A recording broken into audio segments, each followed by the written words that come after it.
You ask Tiger to solve. This deals with linear equations with one unknown. The final result is x equals 352 over 5. Let's solve it step by step. Simplify the expression. Find the greatest common factor of the numerator and denominator. Factor out and cancel the greatest common factor. Swap sides. Isolate the x.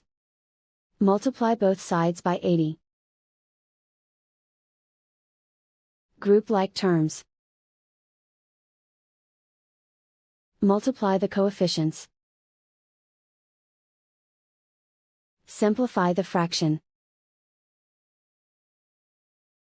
Multiply the fractions. Simplify the arithmetic.